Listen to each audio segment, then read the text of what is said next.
guys, and welcome back. I'm your host, Tennessee's daughter. If you are new to my channel, I want to welcome you in to my new subscribers and my beautiful wildflowers. Hey, I hope everybody has been doing well. Me, myself, I have been keeping busy doing the things that promote the best change and growth and development that I can display with you guys when I am on camera. I also love to have these beautiful challenges to take place so that I can learn my strengths, some of my weaknesses, and all these other things that make me exactly who it is that I am. Now, I did introduce you guys to a topic I wanted to discuss, which is, what are we rooted in? Is it trauma? Is it pain? Is it all the deficits? Did we get a fresh start? Did we get a good start? Because a lot of us simply did not, myself included. And so without further ado, I'm going to hop right into it.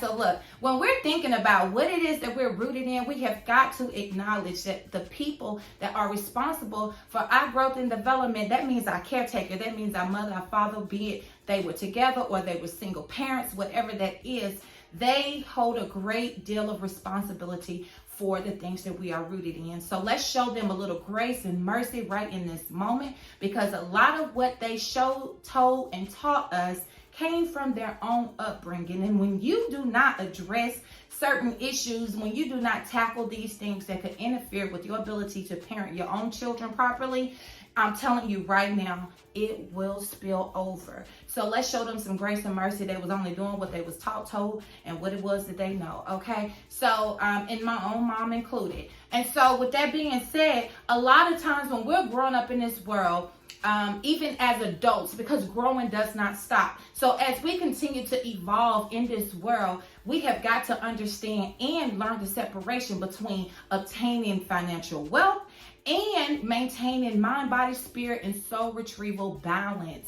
Remember, soul retrieval is us gathering all these little parts of us that have been broken up, shattered, or discarded by ourselves or someone else based on our experiences before we got to where we are, or some of the things that we may be adding to while we're in the places that we're in, right? And so with that being said, when you think about collecting yourself, you are picking up pieces that may cut your hand, that may hurt a little bit, okay? But it's necessary for your growth and development to continue in this world that we're living in that is ever changing.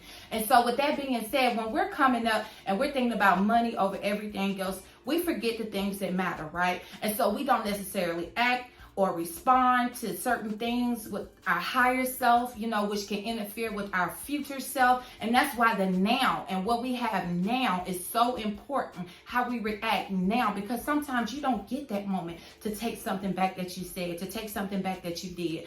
I find myself in my adult life apologizing while I was more so then than I am now to my own kid for some of the things that I may not have handled properly as both of us were growing up. I was a young mother. I was only doing what I was showed, what I was told, and what I was taught when it came to, even reprimanding him for poor behavior, because I do hold my son to a certain standard. I handle my son according to what his level of understanding is and what it is that I know he is capable of doing, and so with that being said, when we think about our children and some of the things that they may be in need of, we have to understand that when our children are signed up for different sporting events, dance recitals, debate teams, drama teams, talent shows at the schools, and they look around out in the crowd and they don't see one or both parents present in that moment, imagine what that feels like to a child.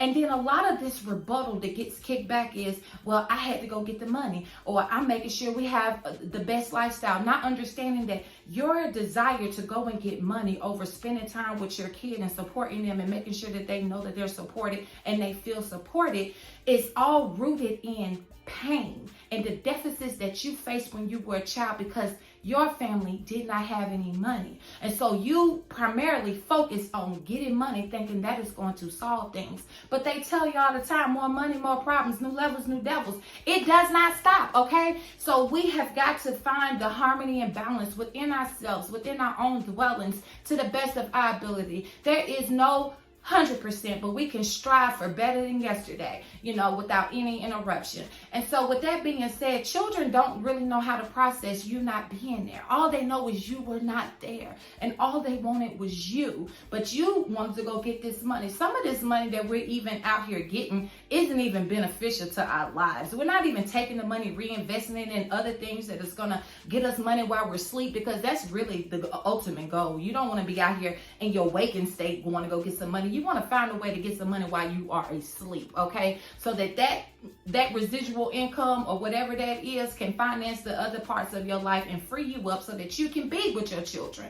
And so we think about that, right? And so then now let's move into a more deeper level of this whole thing. My cousin introduced a term that you guys may not be familiar with, which is termed ACES. And that is adverse childhood experiences, that I want you guys to click the link in that original short that I introduced you guys to this discussion that we're having right now. And get familiar with that term so that you can learn exactly where you fall on that spectrum of those adverse experiences when you were a kid, right? And so when she brought that up, I can't help but to highlight the other things that come when we are under the care of our parents and other family members and left with friends and things like that.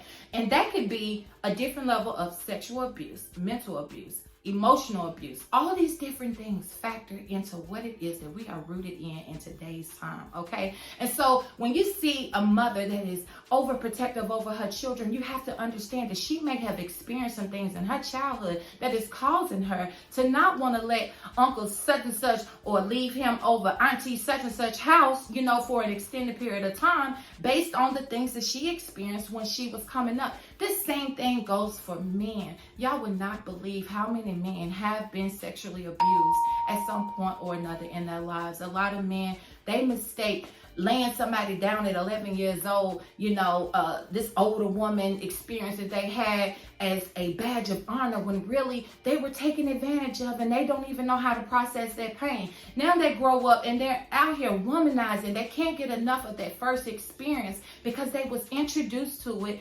very poorly. Sex, now that I have the understanding that I have, is it's a delicate thing. It is such a spiritual thing, and it should only be shared with people you care about. I am not even kidding when I say this. If I could take back some of those moments I had with other people, I probably wouldn't. I would definitely do it differently. But I do believe that we should be mindful when we're thinking about having sexual relations with people. Treat yourself as a prize, because you are, and you are a flower, and you don't want everybody plucking your petals off, that do not deserve those type of interactions with you, okay? And so when we're thinking about men, a lot of times they muscle up based on finances and based on how many women they can get. Those are their conversations. I have been privy to so many things that it's almost hard to even be able to put this into words for you guys. Like, I have overheard conversations that men were having since I was a young teenager.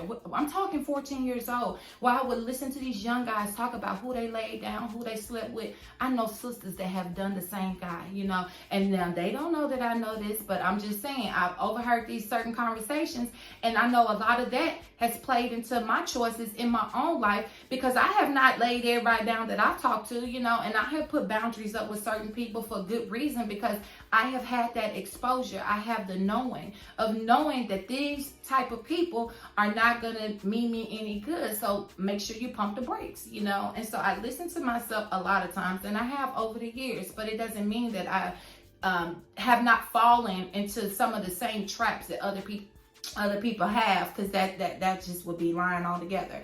But now that I know better and I have this insight to what it is that we struggle with the most, I must say these things out loud, right? And so when you're thinking about men muscling up with each other, comparing themselves against each other, they do it based on finances and their connection with women, not understanding that there's something deeper than that, because when we are out here living our best life, what we should want to do is share with other people in a healthy way, right? And so now these men naturally begin to compete. Whether you a young dude out here getting to it, or an older dude out here getting to it, you're competing with all the men in your class, not understanding that when you start competing, then you break up the connection, you break up advancement, you break up resources, because anybody that feels like your competition, you become what to them? A threat. What do people do with threats? People discard of threats. They get rid of threats. So some of this violence is connected into competition, into them competing against each other.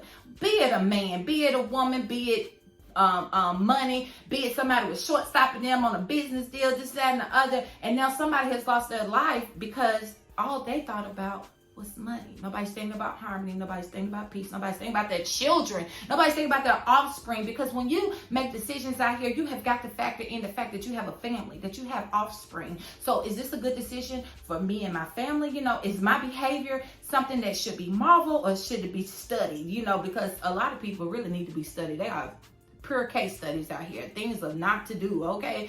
And so when you think about those things, people can make better decisions for themselves and for their children when they factor in the love, the care, the balance, the harmony, and all these things that are needed to care for their kid, right? And so even breaking this down a little bit further, you think about what happens when you do not have the best experiences, when you are not rooted in something very good, you know, that can add fruit or bear fruit in your life. You have to think about what are people using and doing to numb whatever that pain is that they refuse to address. A lot of people are, you know, doing drugs, they're drinking, they have promiscuity, so they're out here sleeping around, you know, with whoever's available, you know, not understanding that if they get to the bottom of what is causing this pain for them, that they wouldn't need all these other things to mask it. It is such a liberating feeling to know that you are living life based on your terms when you are making good decisions for yourself, for your mind, body, spiritual, soul retrieval, health. All these things matter to us in the now so that we can do better in the future. And that's why we need to get started from wherever we are. You do not have to have all the answers. All you need is to be able to collect the tools and use the tools as you see fit. I'm telling you, it would change your life. And now it does bring on other challenges, you know, because I choose to be and remain celibate until it makes sense to me. There's still some nights and some days I'm like, oh Lord, I just want to hug, I just want to rub, I just want to, but then I have to remind myself when I'm allowing another entity or spirit to touch me, to have access to my body, what else am I doing for my future? Is this something that is going to amplify my life, or is this something that's going to set me back and trigger all the things that I've already worked through? That's why it's important to pause, to take a break, to identify, to assess certain situations and people to see if this is something you want to put yourself in. But you can't do those things unless you work through some things, all right? So that's the only time that you can apply something, is if you have already obtained the knowledge. And so with that being said, all these things also break down based on demographics. Were you raised in an urban area? Were you raised in inner city? Were you from a two-parent home? Were you from, all these things factor into different parts of where we are in our life. So whatever your story is for you, whatever those things are for you, I need you to spend time identifying it and find ways to get past it. There's so much information online, and so I can't convey it all to you guys in this one video, but there's so many different people out here speaking about things that can actually help you on your journey. And I do encourage you guys to tap into those people, not the ones that are keeping us busy and entertained with other people's gossip, other people's lives, and other people's problems, but the people that are trying to help us resolve our own. It is time for introspection to take place, where we identify with the deepest and the darkest parts of ourselves, as well as the more lighter and light parts of ourselves that amplify a very healthy lifestyle. So I hope that you guys can take from this video how important it is to identify some of those things that we may be rooted in, investigate some of these things that can help us work through those issues, and look up that term ACES, ACES. Look up that term, ACES, get familiar with it so that you can break down what it is that you need to be in search of when it comes to your healing. You are responsible for your healing, nobody else, okay, baby? You are responsible for it, just like I'm responsible for my own. And I'm always working through and working on things that can better myself, just so that I can respond in a more mature fashion and with my higher self as much as possible. So without any more delay, please take from this video how deeply. I love you guys, and I want for you guys to want more for yourself. Not that you're suffering immensely, but I just know that we all can get better and do better and be a better service to ourselves and others when we start to heal in a way that is beneficial to our lives. So until my next video, please know that if you're not felt loved anywhere, you are loved here, you are thought of, and you are cared for. And I will see you guys then. Mwah.